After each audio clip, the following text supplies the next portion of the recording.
So, how been ya? Welcome to the Black Country Craftsman's YouTube channel. Today we'll be fitting this quick click SPC lignum core herringbone vinyl floor.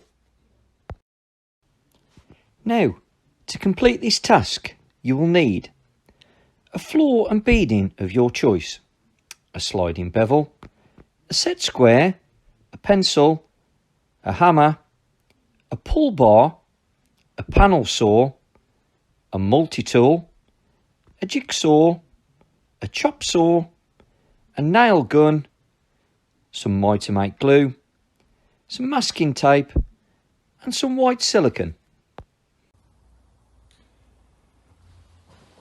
Right, we're looking at how to fit a quick click vinyl system in a herringbone. Now, herringbone shape is you put two together and end up in a right angle, and you continue with the pattern, one there, one there, one there, one there. So this is the herringbone pattern. Now, these come in, they come in an A section and a B section, and there is a slight difference. So looking at the back, there's the A and there's the B. Now I've put one here together, which is an A and a B together. So if you can see, you've got a continual line going right the way across there, okay, which is kind of like the female section, and the groove, which is that there, will actually slot into there and continue that run. Now, I've purposely put two together here where you've got two A sections that work together. Now, with the A and the B section in the corner, you've got the groove there and you've got the one there, the female one, that kind of the groove goes into, so that would work. In here, with two A's together, you do get the middle section correct, but if you look on the end, you've got that section there, which is the female version, continue with the groove. So that's the reason there's an A and a B, and it won't work unless you get the two together. Now, the first thing that we need to do is to get a mark in the middle of the room where you want the flooring to go, and start in the centre. Put a line in the centre, and that's where we'll start, near that skirting, hopefully somewhere in the middle. Now, I've got the centre line of the room from literally the skirting board, from one end of the skirting board to the other, centralised it and put a line right way through the middle. I've got to put a couple of sections down, as you can see, close to the skirting board on the right hand side, and then following that line through the centre, we'll continue to lay the planks that way, and I'll show you how to put them down next. Right, starting on the right hand side, it's a slight angle.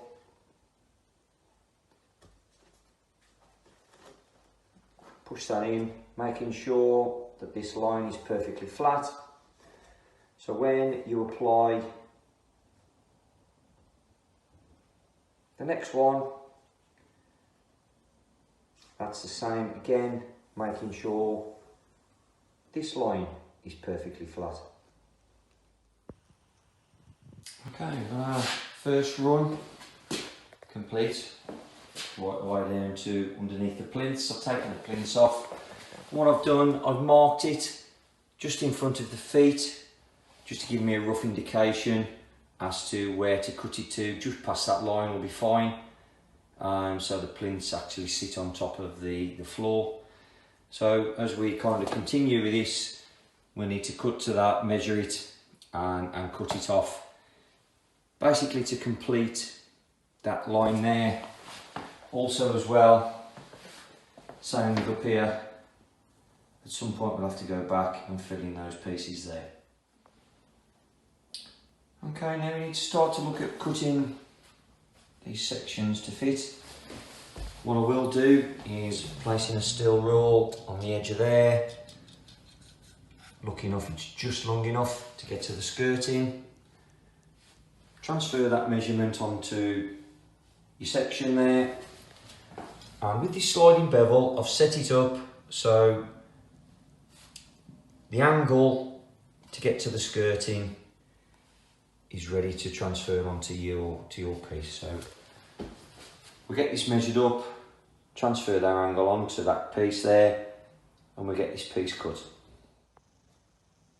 Okay, section all cut.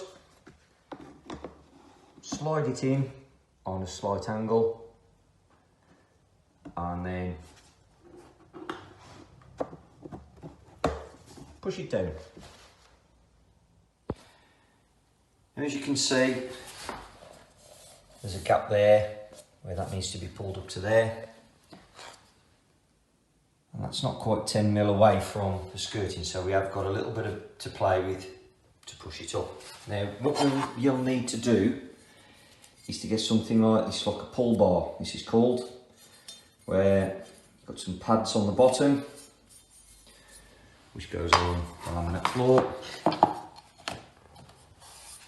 You need to pop that on there and give that a tap to try and pull it up.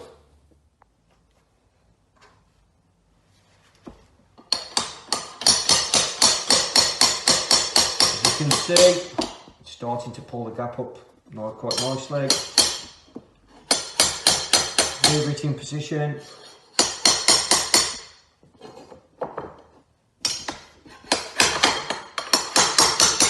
Keep tapping until the joint becomes tight. Another way you can fit them as well is, instead of going that way, put the tongue in on the edge there, slide that into position, get yourself a small offcut, and with your pull bar,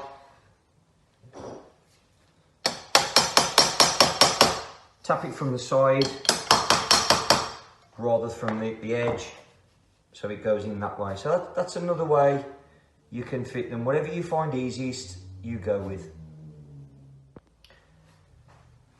Okay, fitting another section. I am finding this way a lot easier, putting the head in first, sliding that in, and then with the pull bar, giving it a tap to bring that joint in.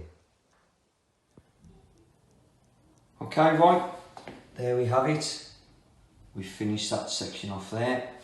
As you can see, I've labelled the two sections. On the right hand side is the A, on the left hand side is the B.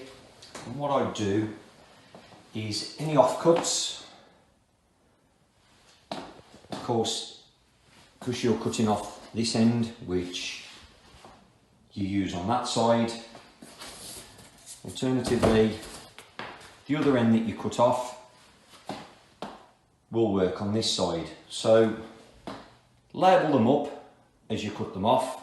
So A on that one and B on this side, and put them over the opposite side of the room, so they will come in handy for example, the bottom side of this, for when you put that section in there. What I've done now is I've fitted an extra couple of pieces on the bottom, and using a spare piece, just put that in front of the feet there of your base units, and draw a line across. as you can see there, that's where you need to cut it. Those little pieces, even though they're small, will come in handy for you when you need to fit small sections in to save cutting big ones down. So it's always worth to cut these down if you can. Right, those two sections are cut down to size. What I have done is got a small offcut of the A, which, don't forget, I said this is the A section. The A section then has to revert back to on this side. So I've got an offcut of the A section, and we'll put a little mark there so you know where to fit that to. Same with this side.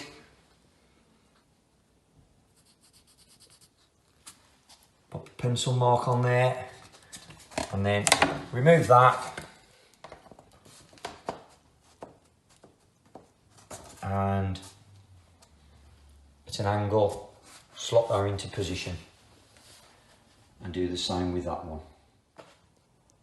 When it comes to marking this section out here to go into there, that's the piece that needs to fit onto that side. What you'll do is turn it around, put the corner there that you want, and then mark it on the very edge there.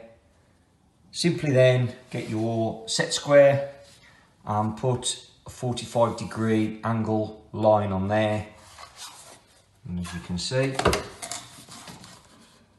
hopefully that should fit a treat.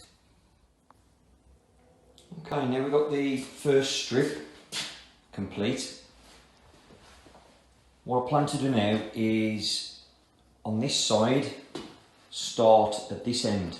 And alternatively, what I've had to do, I've had to swap the piles over, as this side is a B and the right side is an A. So swap the piles over. So now I've got the A's on this side to continue going down on this side. Okay, the two pieces are now cut. So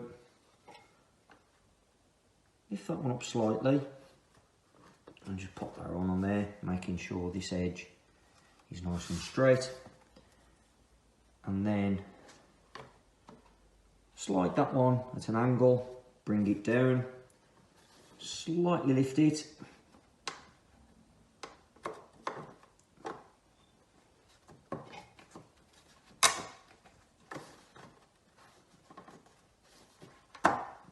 and that slots into place lovely there. Always make sure that these edges there and there are straight. And now you can continue by putting those sections down there now and continue going that way. As I said, we'll continue with the next piece. Slant that one in on a slight angle and push it down, leaving this little gap, and then using your pull bar, put that on the end, gently tap that with an hammer just to bring this joint up nice and tight, making sure that that is perfectly in line.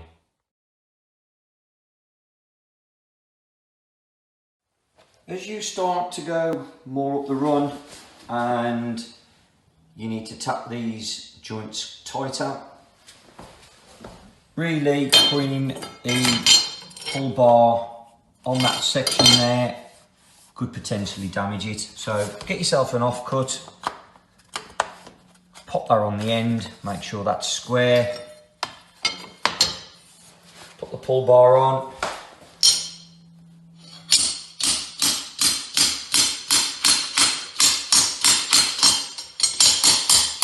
and give it a tap until the joint comes tight.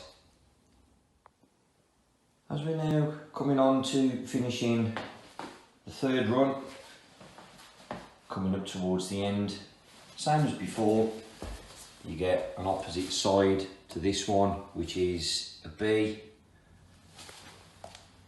But mark it up so you know the length between there and there. Don't forget to leave your 10mm gap again, and start to cut those pieces and finish that run off before we start the next one.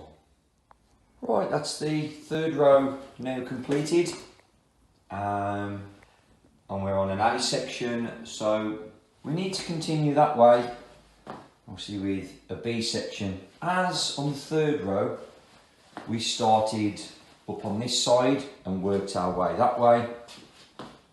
On this side,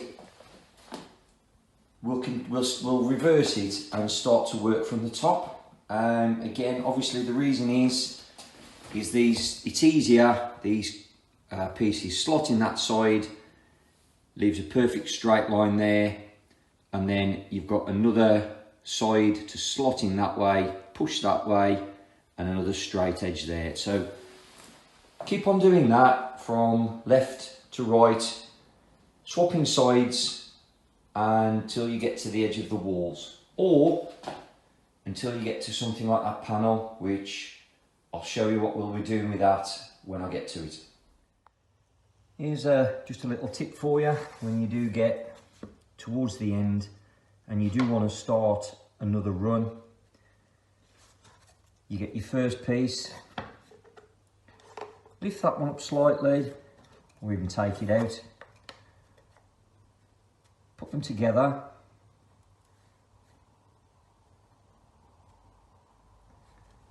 and then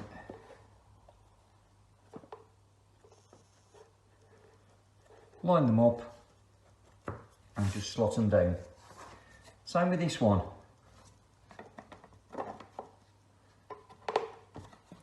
Instead of lifting the two,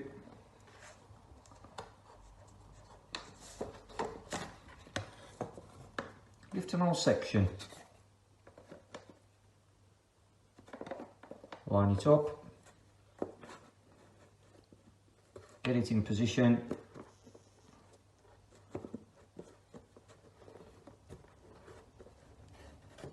and then push it down. Much easier than trying to tap them with your pull bar. And now, when it comes to the next one, you've got a full length one in there now that you can continue to fit and complete the run. Right, now when you get to the end where you've got your panels, your side panels or kitchen units, now this is if you possibly can. What I plan to do is remove this end panel. So what I've done, I've placed a piece of floor at the same level that needs to be cut off, and run a pencil line all the way along the bottom.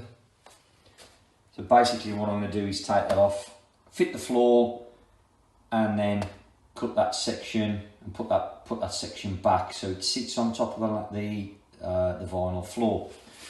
As you can see, I've forwarded over to this side, already taken these off and gone underneath.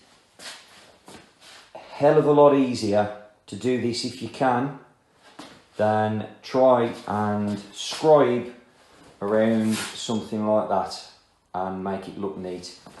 So if you can, get the side sections off, go underneath, it's a lot easier.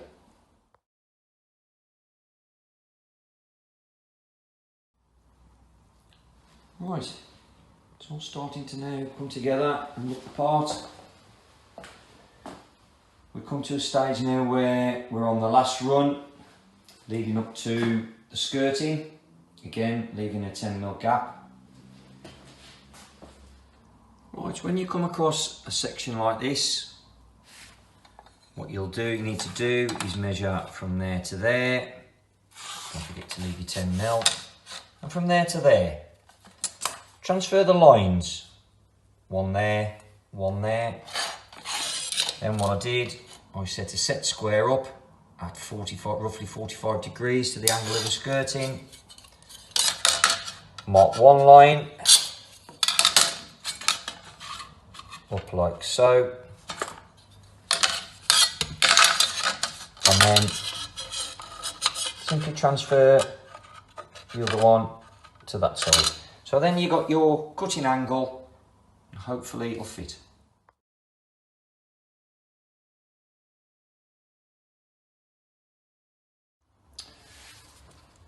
Okay, right, this cut is a little bit awkward. So what I've done is, I've calculated the cut, is I measured there to the corner. I brought it in a little bit to allow for the expansion gap. So roughly around 40mm. I've transferred 40mm onto there, and I've drawn a line right the way across. Then what I have done then, from about there, I've measured with the steel rule from there to that point there. I've measured the distance, which calculated to that there. Okay, got your set square, set the angle up with the skirting board, put yourself a line across there, and then same with that one with your 45 degree. And I've come up with that cut. Now this piece is a damaged piece, so I'm going to use this as a template and to have a go to see how my calculations work. As you can see, it's worked out just a little bit tight. So what I need to do is just take a little bit more off there, a little bit more off there, just to give a little bit of expansion there. And then we'll try it again. And if it's okay, we'll use that as a template to basically use an undamaged piece, mark it up and try and fit it in. It's very, very awkward as you've got a little piece as well in that corner. These areas can be very awkward to fit, particularly with the herringbone design.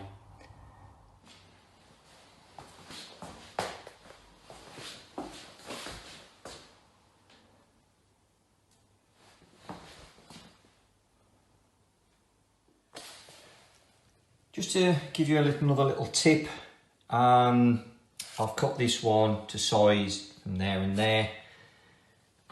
What you find is I've just managed to squeeze that in. It's very, very tight up against the skirting. What you do find is when you start to tap these in closer, the gap between the skirting starts to get bigger, even though it was very, very tight to squeeze that in.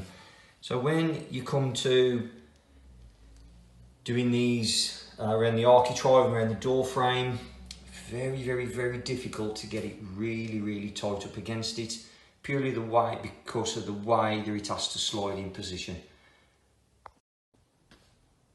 So the way I plan to get round this section here is, as you can see, I'll put some flooring down at the level I need, and what I plan to do is pencil line across there, pencil line across there, and with a multi-tool I plan to cut a section out of the door frame. So literally when we come to fit this, hopefully we can slide it underneath and it all fits nice.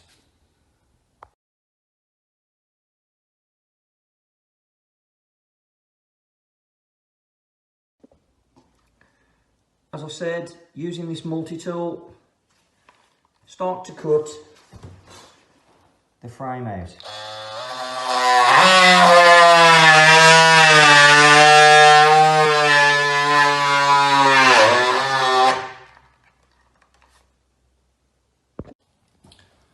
Okay, that's been cut out, and what I have done, I've a little practice with a little bit of a template,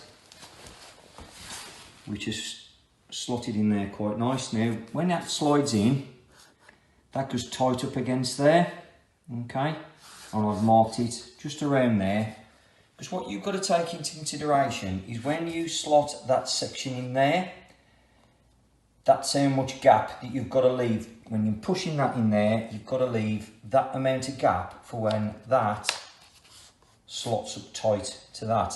So hopefully the way that you will do that is using the pull bar and getting it into that section there with a little piece in the corner. You slowly bring that piece out. Now again, you have to be very careful that the gap that you leave there isn't too big, because by the time that pulls up, the gap could potentially be up there and it won't be covered by your bead. So a little bit of a tricky one, but we'll see how we go.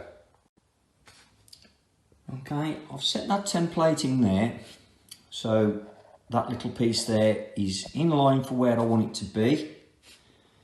You can see there's a little bit of a gap of a bit of a pencil, so when that slides in to allow it to come into that part, there's enough gap, because when you push it that way, that gap closes up. So I've tested that and that's fine. So put my measure on there. So from the edge of the board, which is 420, that's where I need to mark it on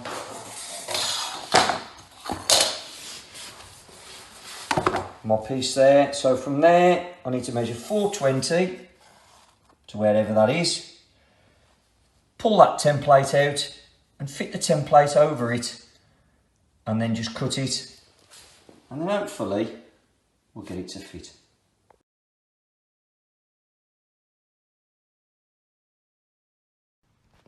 Section all cut and ready to fit.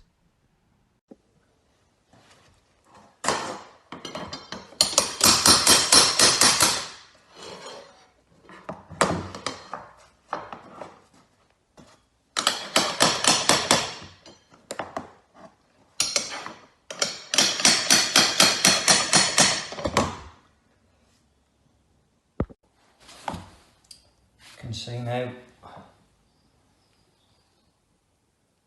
I'm really happy with the way that's come out. Just got to try and continue up to this point and then try and do exactly the same to underneath of that one. Follow the line on the inside, then mark where you need to cut. Right, as we get to this stage where you're doing your next cut around the door frame and architrave, you've got two choices. You either put it up against there like that, cut around it and it slides into it, or alternatively you can cut the bottom out, push it right in and then pull it back. I think that's the way that I'll be doing this one. Whatever you think's easier and whatever you want to do, it's your choice. Again, that one has gone in a treat. What I did with that one, I pushed it closer to underneath and then using the pull bar, put that on and tapped it that way in position, give it a little tip that way just to make sure all that was lined up. Final two pieces now, just to install, quite easy to get those in, as they literally just slide down into position. Okay, there we have it. We're all complete.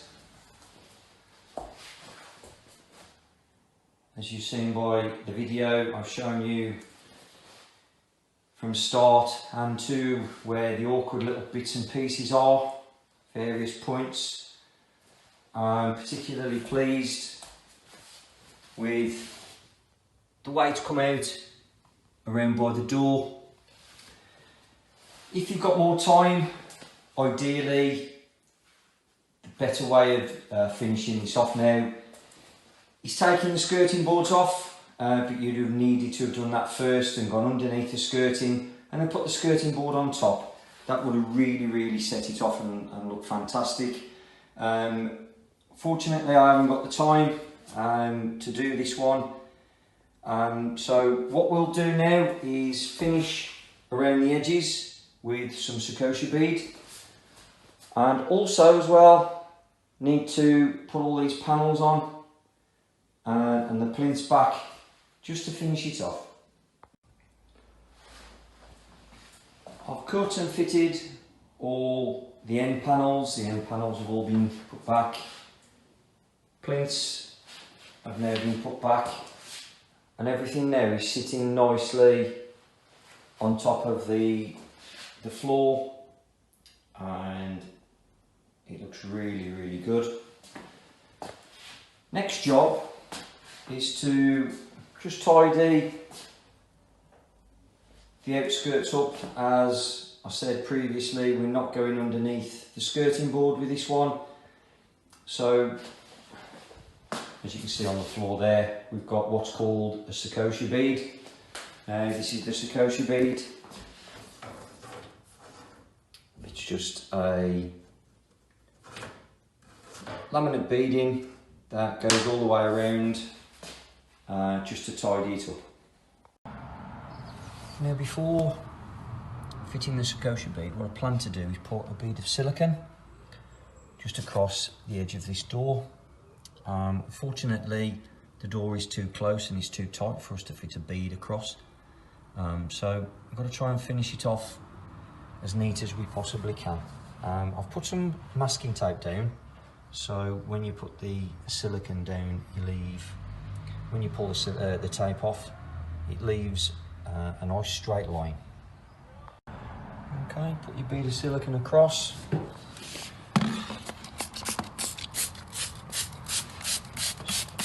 Spray it with some washing up liquid and water, and then carefully rub your finger across,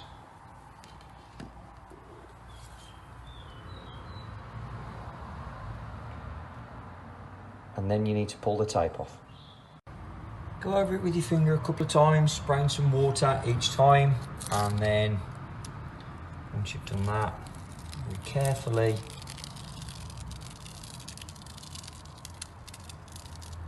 pull back the masking tape. There we have it. Nice, crisp, clean bead of silicone, nice straight line. What I'm going to do with that now, I'm going to leave that dry overnight, and then it'll all be nice and dry, ready for us to fit the beading.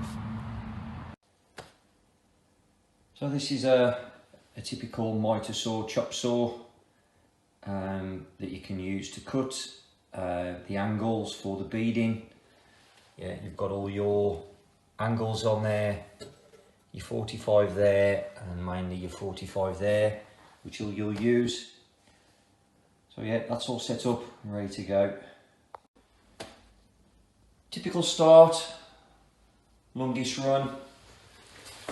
Start off with a 45 there. We'll get that cut.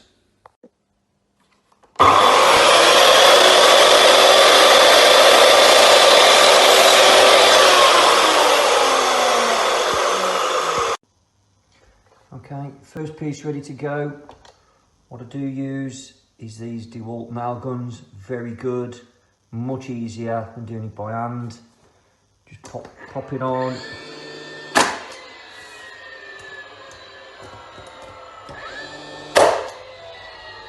And shoot some nails into the skirting board to hold it in position.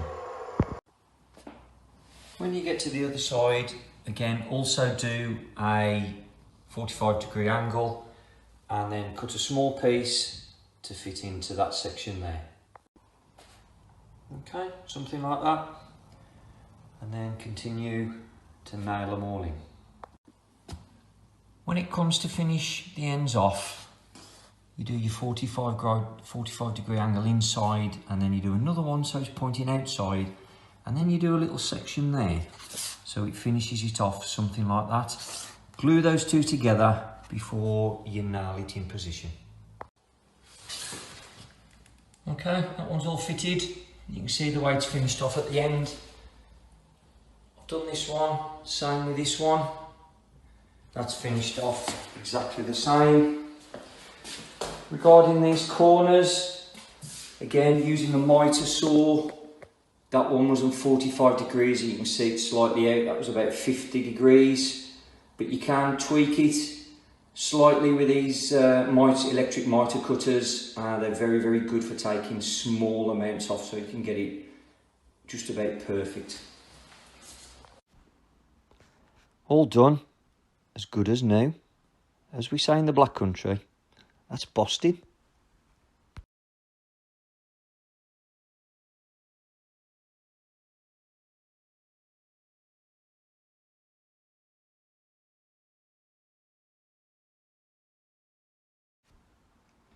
Okay, if you've enjoyed this video, smash us a like, drop us a comment below and we'll do our best to reply. And please click on subscribe as I do plan to put more videos on in the future. I'm the Black Country Craftsman. Don't forget to tell your muckers. Learning how to fix these problems yourself is cheaper than paying someone else to do it for you. Thanks for watching.